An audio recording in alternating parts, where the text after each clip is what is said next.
It was the sound of the clock ticking that first got to me.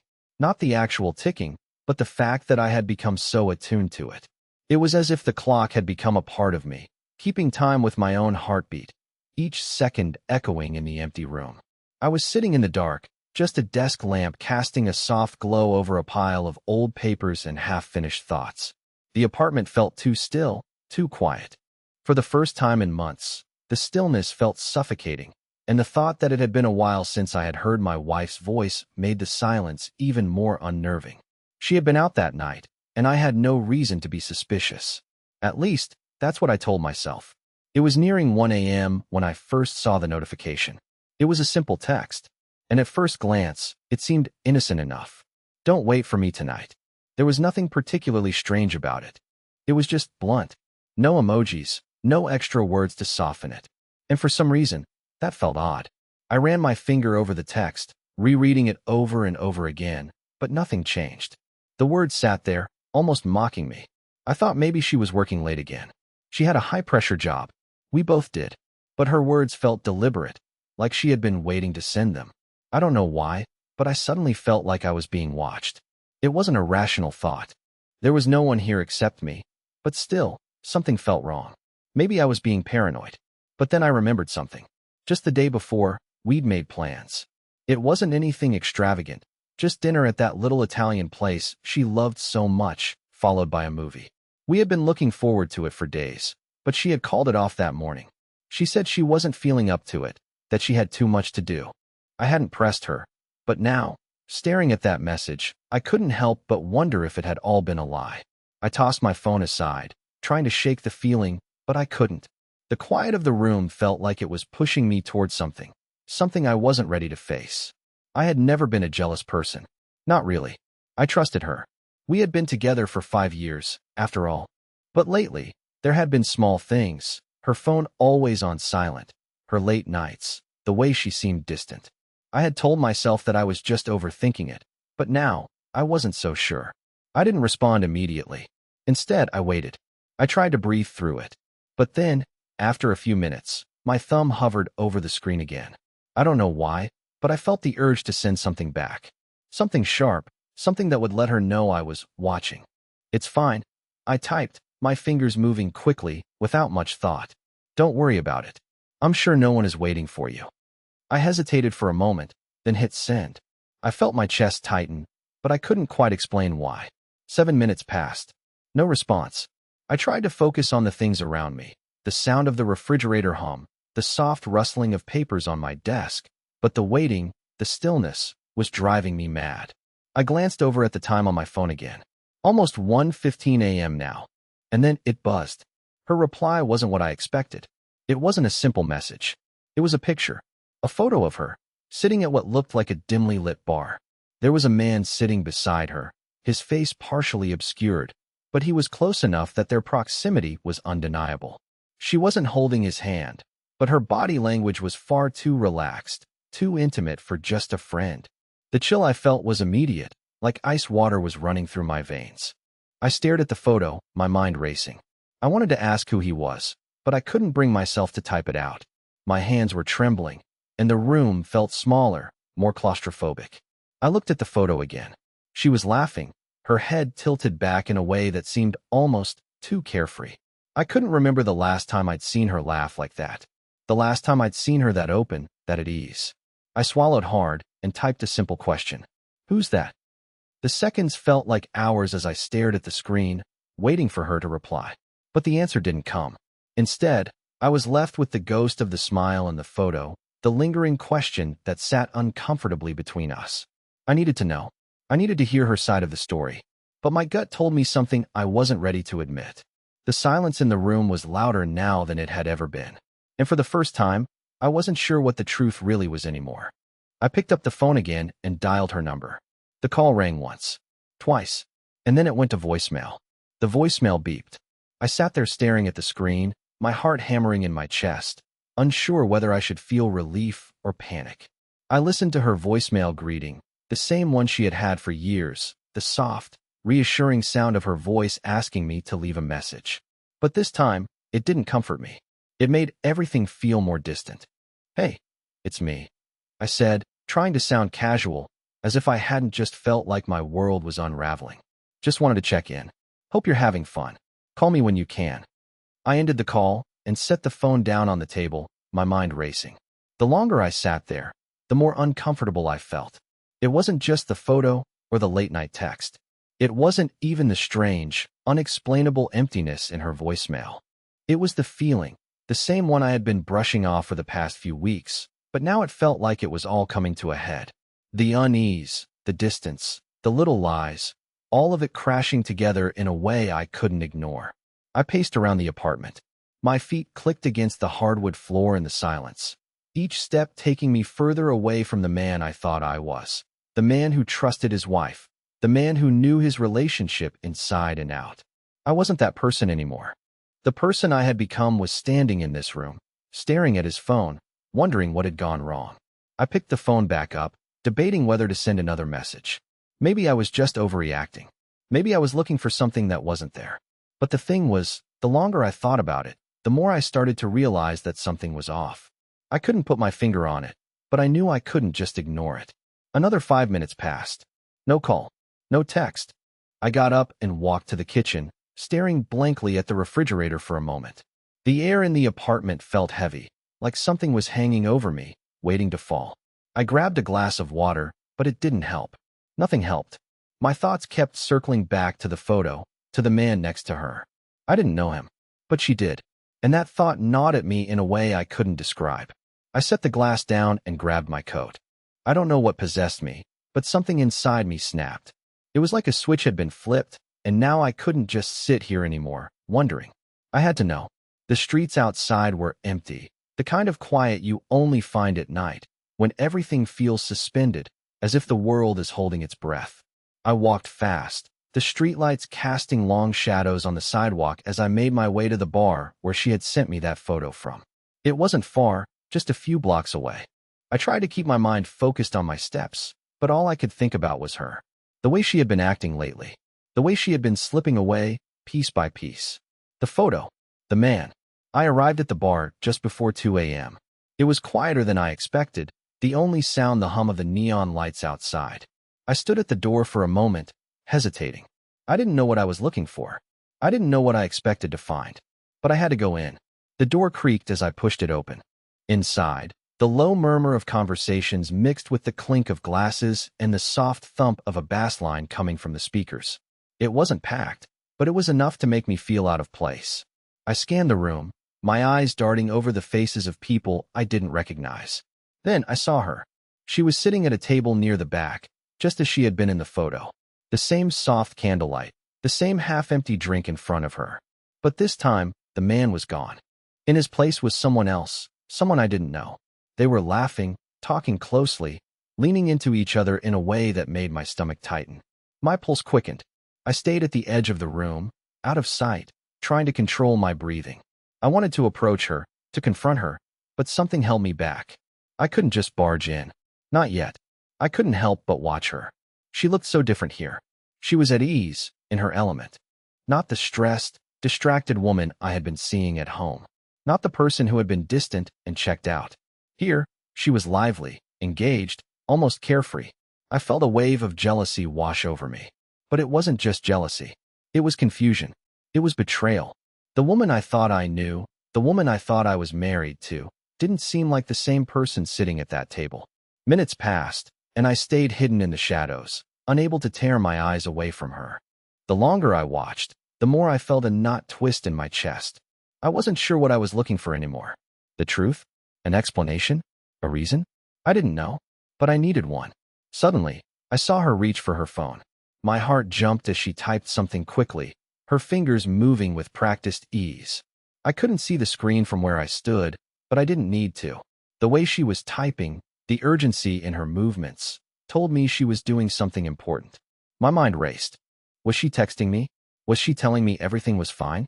Or was she planning something else? I couldn't stand it anymore. I took a deep breath and walked toward her. The decision was made.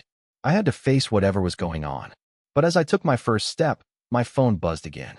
I froze. It was a message from her. Can you meet me outside? I need to talk.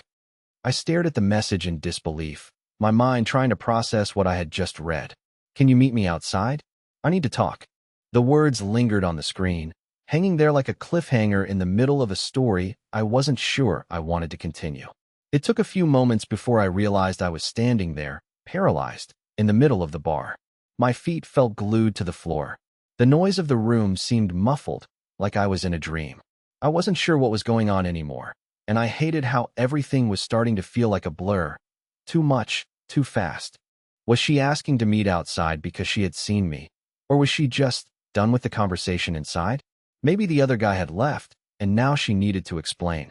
Or maybe she needed to tell me something I wasn't ready to hear. I swallowed hard and sent a quick reply. Outside? Now. Her response was almost immediate. Yes. Please. It wasn't like her to be so direct. She was usually the one to soften things, to ease into difficult conversations. But this message? It felt urgent, like she needed to get something off her chest, and fast. I pushed my way through the crowd, making my way to the door. My heart pounded in my chest with every step I took. The cold air hit me as I stepped outside, the quiet of the street a sharp contrast to the muffled noise of the bar behind me. I pulled my jacket tighter around me, waiting, and then I saw her. She was standing near the corner of the street, under the dim light of a street lamp, her back slightly turned, as if she was waiting for someone.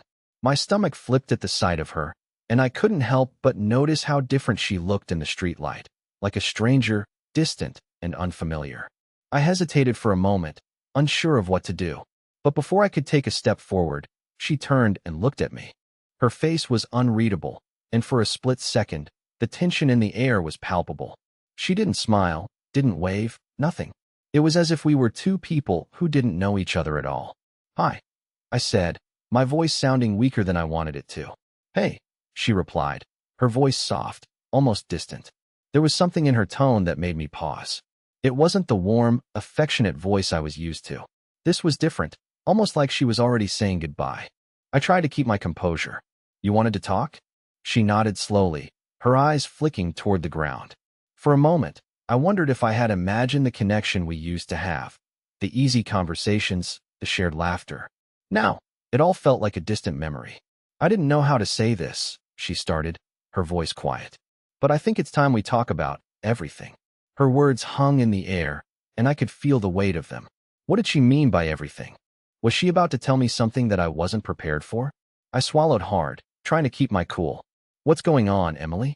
She flinched slightly at the sound of her name. A small twitch in her expression, but it was enough to make me wonder if I had said the wrong thing.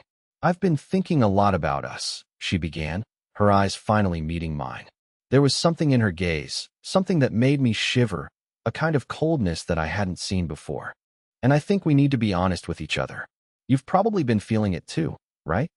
I nodded slowly, though part of me was still unsure where this conversation was going. Was she going to confess something? Was she finally going to admit what had been going on behind my back? She took a deep breath. I haven't been honest with you, and I think it's time you knew the truth. I braced myself. Every fiber of my being was telling me I wasn't going to like what came next, but I couldn't stop myself from asking. The truth about what? She glanced around nervously before leaning in closer, lowering her voice. There's someone else, she said, her words so quiet but so final. I felt the world tilt beneath me. What? My voice cracked, but I couldn't help it. The words she had just said sounded so unreal, like a punch to the gut that I wasn't ready for. I didn't want to hurt you, she continued, her eyes avoiding mine. But I can't keep pretending anymore. I met someone, and it became something more than I expected. The cold air suddenly felt much colder, and the world seemed to slow down. All the questions I had been asking myself, the late nights, the distance, the strange feeling that something was off, suddenly clicked into place. But nothing prepared me for the weight of her confession. I opened my mouth to speak, but the words wouldn't come. I couldn't breathe. She had met someone else. And just like that, everything I thought I knew about my marriage, about us, started to crumble away. I stared at her, my mind reeling. The words someone else echoed in my head, over and over again. It felt like the ground beneath me had disappeared. The world around us, with its dim streetlights and distant sounds of traffic, seemed to blur into the background, as if everything had suddenly become irrelevant. Emily, what are you saying? My voice was barely a whisper, like I was trying to convince myself this wasn't real, that she hadn't just shattered everything we had.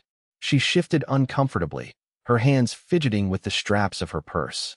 I never meant for it to happen this way. It just did. Who is he? I demanded before I could stop myself. The question tumbled out, harsh and desperate, and the words felt like acid on my tongue. I couldn't believe I was asking it, but I needed to know. I needed to understand who this person was that had taken her away from me.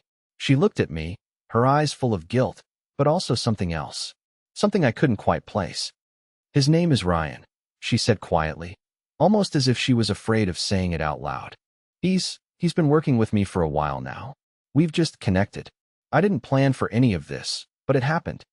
Ryan. The name hit me like a punch in the chest. I didn't know him, but something about hearing it made my heart sink even further. So all this time, I couldn't finish the sentence. My mind was struggling to catch up with the reality of what she was telling me. All the moments we'd shared, all the things I had trusted, everything was now tainted by this truth. Emily looked away, biting her lip. I never meant to hurt you, James. I swear. It's just, I didn't know how to stop it. It got out of control. I felt a strange numbness creeping over me. Her words didn't quite register at first. It was as if I was hearing them through water, distant and muffled. I took a step back, trying to regain some sense of balance. How long has this been going on? I asked, my voice trembling despite myself. She hesitated, and I knew it was because she wasn't sure how much she should tell me. A few months now, she confessed, her voice barely audible. It started innocently. He was just a friend, but then things changed. I didn't expect it to go this far, but now I can't pretend like it didn't. A few months. The words rang in my ears like a drumbeat. For months, I had been living with this lie. The nights she stayed late, the strange moods, the times when she seemed so distant, all of it now made sense. And yet, it felt unreal. You're telling me this now? After everything? I couldn't stop myself from asking. It felt like a betrayal, a blow to my chest. Why couldn't you have told me sooner, Emily? I was scared, she whispered. I didn't want to lose you. I thought maybe I could just keep pretending, but I couldn't. I couldn't keep living this lie. I had to tell you. Her voice cracked on the last sentence, and for a moment, I almost believed her. I almost felt sorry for her. Almost. But then, the anger surged. I couldn't stop it. The betrayal, the deception, it was too much. I had trusted her with everything. We had built a life together, and now, here I was, standing on a street corner with my heart shattered into pieces. So what now? You're just done? I asked, my voice low, almost venomous. I couldn't help it. The pain was too much. You just walk away from everything we built? She flinched at my tone. I'm not saying it's easy, James. But I can't keep pretending. I love you, but it's different now. I can't keep living in two worlds. I felt a bitter laugh bubble up in my chest. Love? That's what this is? After everything you've done? Her face crumpled, and for a moment, I saw the vulnerability I used to love in her. But it didn't matter anymore. The damage was done. I don't know what to say, she whispered, her voice small, defeated. I'm sorry. I really am. The words felt hollow. Sorry. Sorry didn't fix what had been broken. Sorry didn't erase the lies. Sorry didn't bring back the trust one had lost. I wanted to yell at her, scream all the anger and hurt I was feeling, but it all came out as a heavy silence between us. I couldn't speak. I didn't know what to say anymore. After a few minutes, she stepped forward, reaching out for my hand. But I pulled away, the sting of her touch too much to bear. Please don't, I said, my voice barely a whisper. Just don't. She nodded, tears filling her eyes. I never wanted to hurt you, James. You have to believe that. I didn't reply. There was nothing left to say, nothing that could change what was already done. She stood there for a moment longer, as if waiting for me to say something, but I didn't. I just turned away and started walking. One step, then another.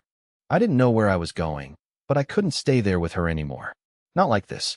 Not after what she had just confessed. As I walked down the street, the world around me felt like it was closing in. The weight of her words, the weight of everything that had happened, was too much to carry. And I didn't know what to do next. But one thing was certain. I couldn't go back to the life I had known. I walked for what felt like hours, though in reality, it couldn't have been more than 20 minutes. My mind was a whirlwind of confusion, anger, and disbelief. Emily's words echoed in my head. each one hitting me harder than the last. Someone else. I'm sorry. I couldn't escape the images in my mind. The photo she had sent, her closeness with Ryan, the way she had looked at him.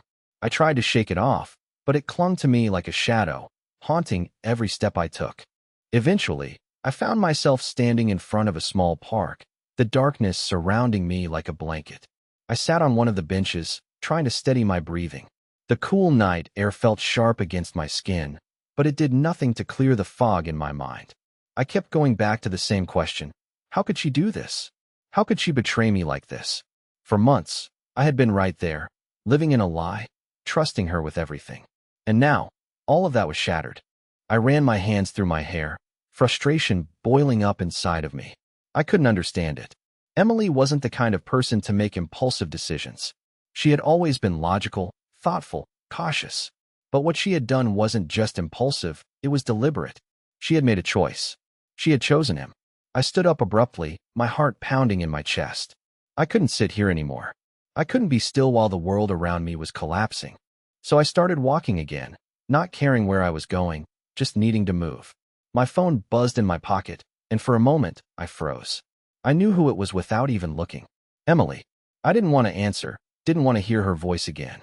But at the same time, a part of me wondered if maybe she had something else to say, something that would make it all make sense. But I knew deep down that nothing she said would change what had already happened. I pulled the phone out of my pocket and saw her name flash across the screen. I pressed decline. I couldn't do it. Not now. Not after everything.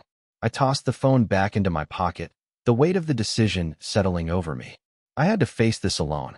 There was no easy fix, no magical conversation that could make everything better. I didn't know how to move forward, but I knew I couldn't go back.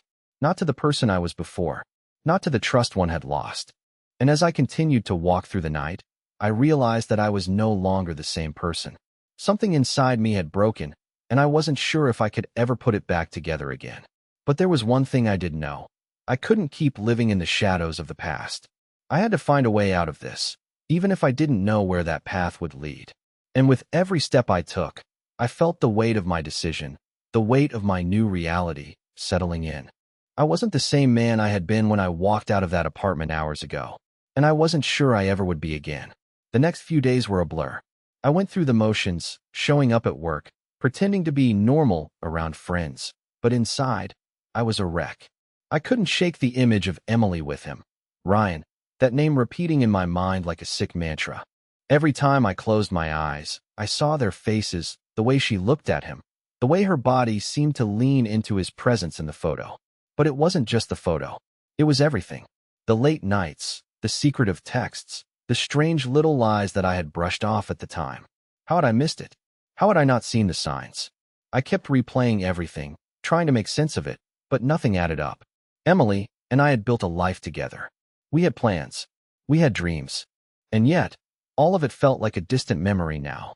I tried to focus on work, but it was impossible. My thoughts kept drifting back to that night, to the conversation we had in the cold, dim light of the street lamp. The truth she had revealed felt like a weight pressing down on my chest, suffocating me with every breath. Then came the call. It was from Emily. I saw her name flash across the screen, and for a moment, I didn't know what to do. Part of me wanted to answer, wanted to hear her explanation, but another part of me just wanted to walk away. Forget her, forget the past. But I knew I couldn't. Not completely. I hesitated, my thumb hovering over the screen. Finally, I pressed accept. James, she said, her voice quiet, almost fragile. Can we talk? The calmness in her tone almost made me angry. How could she be so calm after everything? After what she had done? I don't know what we have left to talk about, I replied, trying to keep my voice steady. Please, just give me a chance to explain, she pleaded. I owe you that much. I wanted to hang up. I wanted to block her out, forget about her, but something inside me told me I had to hear her out. Maybe it was just the last shred of the person I used to be, the one who still cared about her. But I didn't know how much longer I could keep pretending. I was running out of patience. Fine, I said, my voice colder than I intended. Talk. She sighed, and I could hear the hesitation in her voice. I didn't want to hurt you, James. I never did. I made a mistake, a huge mistake, but I'm still trying to figure out what that means for me. I waited, but nothing else came. It was like she expected me to just understand. Emily, I don't know how to make sense of this, I said, frustration leaking into my voice. You've been lying to me for months. And now, you want me to just accept it? I'm sorry, she whispered, the words barely audible. But you don't understand. This wasn't about you. This wasn't something I planned. It just happened. And I cut her off. No, don't say that. You made a choice. Don't try to blame this on some accident. You decided to be with him, Emily. And now we're here, talking about all of this because of a decision you made. There was a long silence on the other end, and I could almost feel her hesitation. I know, she said, her voice breaking. And I can't undo it. I wish I could, but I can't. But I need you to understand that it wasn't about me not loving you. I still care about you, James. But I don't know if I can come back from this. Her words hit me like a wave. I could feel the weight of them pressing down on me, crushing me under the sheer gravity of everything she had just admitted. Part of me wanted to cry, to scream at her, but the other part of me, the part that still loved her, was numb. I don't know if I can either, I said, my voice shaking now. I don't know if I can ever look at you the same way again. And I meant it. For all the years we'd spent together, the love we had built, it felt like it had been torn apart in an instant. The trust, the connection, the bond that had once felt unbreakable, it was all shattered, and there was no way to fix it. Not after everything that had happened. James, please, she whispered. I know I've hurt you. I can't take that away, but I can't just walk away from everything we've had. I'm asking you to let me explain, to give me a chance. I closed my eyes, rubbing my temples. I don't know how to forgive you for this, Emily. I really don't. The silence stretched between us, heavy and unbearable. And in that moment, I realized something. I didn't know if I even wanted to forgive her anymore. I hung up the phone without saying another word, the finality of the action echoing in my mind. And as I sat there, the weight of her betrayal still heavy on my chest, I understood something else. This wasn't just about her anymore. It was about me. It was about rebuilding who I was. And if that meant walking away from everything I thought I knew, then that's what I had to do. I wasn't sure where I was going next, but I knew it wasn't with her. The days after the call were the hardest of my life. I tried to go through the motions. Work, meals, even pretending to be okay when I was out with friends. But inside, I felt like a shell of the person I used to be. Every smile, every word I said felt forced, like I was playing a role. I couldn't stop thinking about Emily, what she had done to us, to me. And the worst part was, the questions kept piling up, each one more impossible to answer than the last. Why did she do it? What was it about Ryan that made her choose him over me? But what bothered me most wasn't the betrayal itself. It was the way it made me feel about everything I had once believed. I had trusted her. I had loved her. We were supposed to build a life together, not break each other apart. And yet, here I was, standing on the edge of something I didn't understand. I sat down in my apartment one evening, a glass of whiskey in front of me. The faint hum of the city outside did nothing to drown out the noise in my mind. I had told myself I would stay strong, that I wouldn't let her actions define me. But now, I was beginning to wonder if I could ever escape the weight of her betrayal. It was then that the message came. I need to see you. Can we talk? I can't do this anymore. My fingers hovered over the phone for a long moment. Part of me wanted to ignore it, to never see her again, to erase her from my life.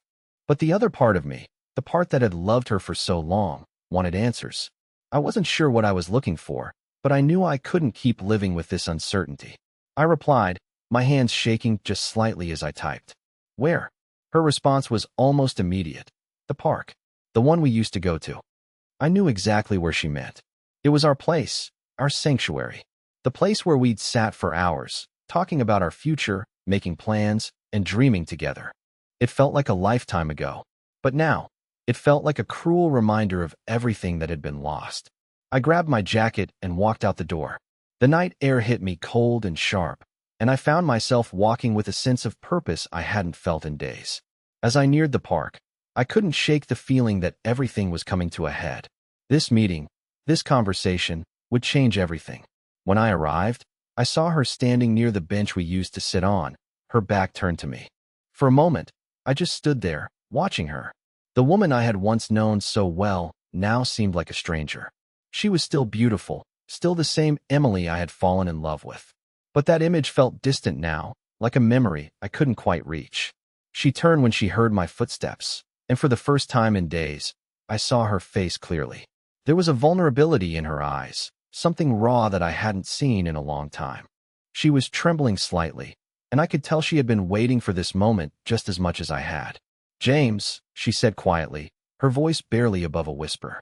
"Emily," I replied, trying to keep my tone neutral. "We need to talk." She nodded, stepping closer. "I know. I've been thinking about what you said. About everything." I didn't respond immediately. What was there to say? The damage was done.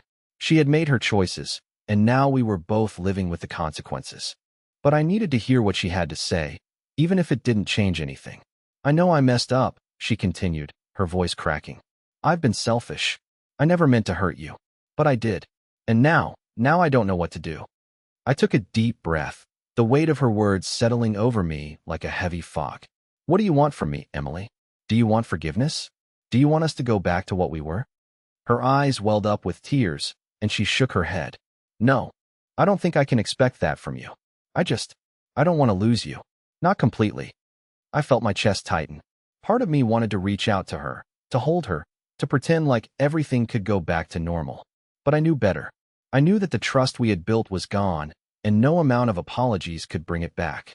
"Do you love him?" I asked, the words leaving my mouth before I could stop them. She looked down, her hands trembling. "I don't know," she whispered. "I don't know if I can love him the way I loved you. But I do care about him, and I don't know what that means for us. For me." I closed my eyes, taking in what she had just said. She was being honest with me, in her own way, but it didn't change the fact that everything had shifted. The person I thought I knew, the woman I thought I was building a future with, was gone. "Emily, I can't keep living in this limbo," I said, the frustration finally breaking through. "I can't keep wondering if I'm second place to someone else." She looked up at me, her face full of regret. "I never wanted you to feel that way. I never meant to make you feel less important." I took a step back, the space between us growing wider. "I can't do this anymore," I said, my voice steady despite the storm inside me. "I can't keep pretending like I'm okay with all of this." She nodded, tears rolling down her cheeks. "I understand." For a moment, we just stood there, the weight of the decision hanging in the air between us. This was it, the point of no return. I turned and started to walk away, each step taking me further from the past I had known, from the life we had built together. I didn't look back. I couldn't. I wasn't sure what the future held, but I knew one thing for sure. I had to let go. As I walked away, the weight of the decision hung heavy on my shoulders. I didn't look back. It wasn't because I didn't care or because I was angry. It was because I knew I had to let go. I had to reclaim the life that I had lost somewhere along the way. The streets felt quieter now, almost serene, as if the world had paused for just a moment to let me breathe. My thoughts were still a whirl of emotions, but the bitterness that had clouded my mind was starting to lift. I had made a choice. It wasn't easy, but it was mine. Days passed, and slowly, the darkness began to fade. I focused on myself, on finding joy in small things again. I went back to hobbies I had forgotten about, spent time with friends who had always been there for me, and rediscovered the person I used to be before the hurt. One evening, about a week after the conversation with Emily, I found myself sitting at the park again, the same one where everything had changed. But this time, I was alone, not in the way I had feared, but in a peaceful, calm solitude. I wasn't broken anymore. I wasn't lost. I was just me. The past would always be a part of me, but I no longer let it define who I was becoming. That's when I got the call. It was from Emily. I had no expectations. I didn't know what she wanted, and at this point, I didn't even know if I wanted to hear it. But I picked up anyway, because I knew that closing this chapter completely was just as important as starting the next one. "James," her voice was softer than I had expected. "I just wanted to say thank you. For everything. For the love we shared. I don't want to keep you stuck in the past, and I want to be honest with myself about what I've done." Her words weren't easy to hear, but they weren't filled with guilt or regret either. It was more like a quiet acceptance, a recognition that we had both changed, and that maybe, just maybe, the best thing we could do now was let go of the past and move forward. "I'm starting to understand what it means to heal," she continued. "And I want that for both of us. We were good together, James. But sometimes, even the best things run their course. I hope you find what you're looking for. There was no more anger in my chest, no more sadness. I felt a strange peace, the kind that only comes from truly letting go. I hope you find it too, Emily. We said goodbye, not with the heavy burden of an ending, but with the quiet knowledge that we had both learned something valuable. Something painful, but necessary. The next few weeks were full of change.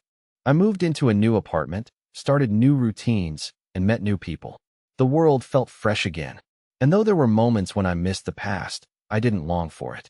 I had a future now, a future I was shaping for myself, one step at a time. And then, one evening, I found myself back at the park once again. But this time, it wasn't to say goodbye. It was to welcome what was ahead. As I sat on the same bench where Emily and I had shared so many memories, I realized that I wasn't just moving on from the past. I was embracing the unknown with a sense of hope and possibility. Life, I realized, was never meant to be stagnant. It was about growing, changing, and learning from the experiences that shape us. And though the road ahead wouldn't always be easy, I was ready to face it. Because for the first time in a long time, I truly felt free. And that was the beginning of something beautiful.